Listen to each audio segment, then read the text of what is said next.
امت مسلمہ پہ بہت برا اثر ہوگا، اور خاص طور پہ اسرائیل اور انڈیا میں بہت برا اثر جائے گا۔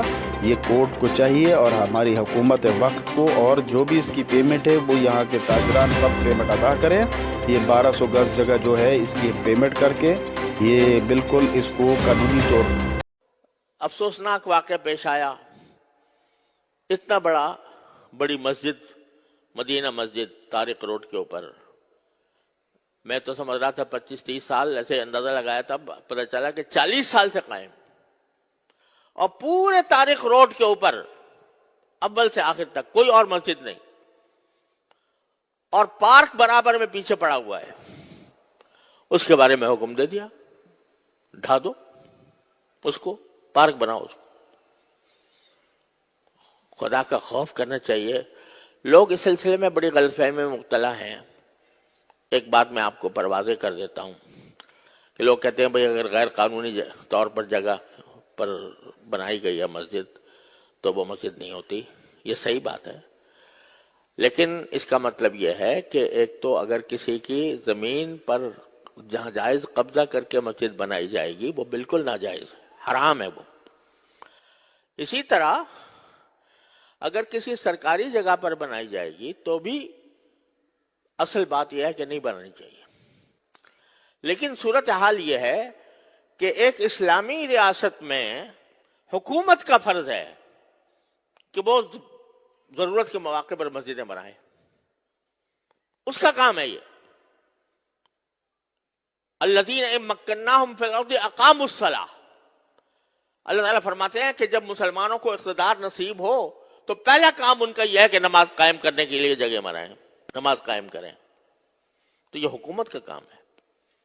لیکن اگر حکومت پہلو تہی کر رہی ہے، آپ بتائیے، خود سوچ کے بتائیے کہ سارے ملک میں یا اپنے شہر کی بات کر لیجئے، کوئی ایک مسجد بتا دیں جو حکومت نے بنائی ہو،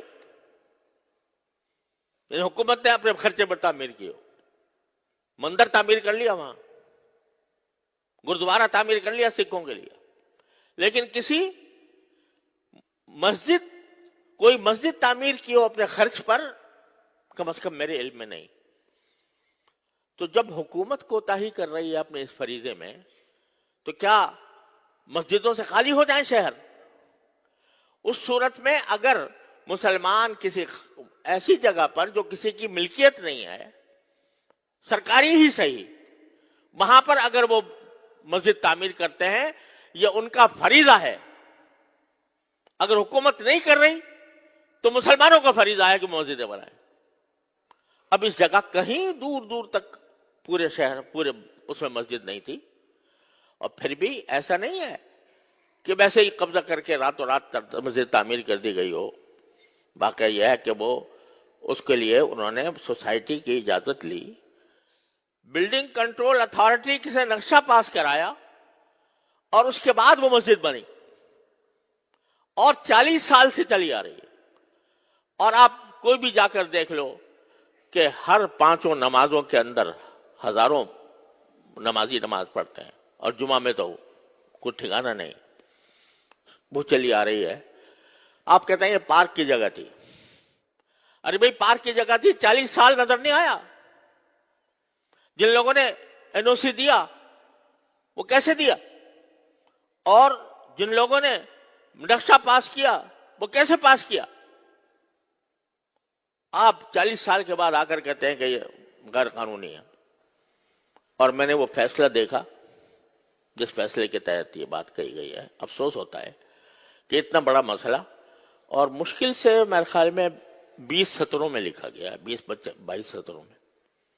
صرف اتنا ہے کہ کمیٹی کا ایک ممبر ہمارے سامنے پیش ہوا، اور اس سے ہم نے پوچھا کہ بھئی اس کی کیا قانونی کوئی اجازت آپ کے پاس ہے؟ اس نے کہا جی میرے پاس تو نہیں ہے۔ اب ایک ممبر ہے کمیٹی کا، کوئی صدر بھی نہیں، سیکریٹری بھی نہیں، مسجد کا متولی بھی نہیں، اس سے پوچھ لیا، اس نے کہا جی میرے پاس تو نہیں ہے۔ کہنے کا معلوم ہو گیا کہ کوئی نہیں ہے، لہذا اس کو 1 ہفتے کے اندر ختم کر دو۔ تو بڑا افسوسناک قسم کی بات ہے، اور عدالتی آداب کے بھی، عدالتی جو طریقہ کار ہوتے ہیں اس کی بھی پوری رعایت نہیں کی گئی، تو ان کا فرض ہے کہ وہ اس پر نظر ثانی کر کے اس فیصلے کو واپس لیں۔ اور اس کے بارے میں آواز اٹھانا یہ صرف علماء کا کام نہیں ہے۔ ہر بات میں یہی بولیں بھئی مسلمان بھی تو ہیں، وہ ہر مسلمان کے ذمہ ہے کہ وہ اس بارے میں قانون کے دائرے میں رہ کر لا قانونیت ہم نہیں چاہتے، ہم نے کبھی بھی لا قانونیت کی ترغیب نہیں دی، لیکن قانون کے دائرے میں رہتے ہوئے اس کے خلاف آواز بھی اٹھائیں، اور جو عدالتی طریقہ کار ہے نظر ثانی کا، وہ نظر ثانی کا طریقہ اختیار کریں۔ تو یہ ہر مسلمان کا فرض ہے۔ تو یہ نہ سمجھا کریں کہ جب بھی کوئی برائی ہوگی تو بس مولوی ہی بولے گا اور باقی کسی کی ذمہ داری نہیں ہے۔ ہر فرد کی ذمہ داری ہے، اور اگر یہ سلسلہ چل نکلا مساجد کو گرانے کا تو پتہ نہیں کہاں جا کر اس کی انتہا پہنچے گی۔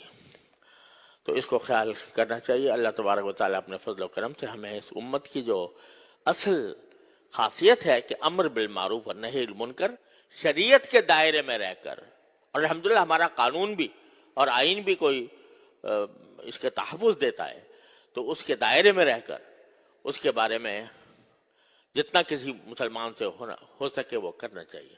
وآخر دعوانا الحمدللہ۔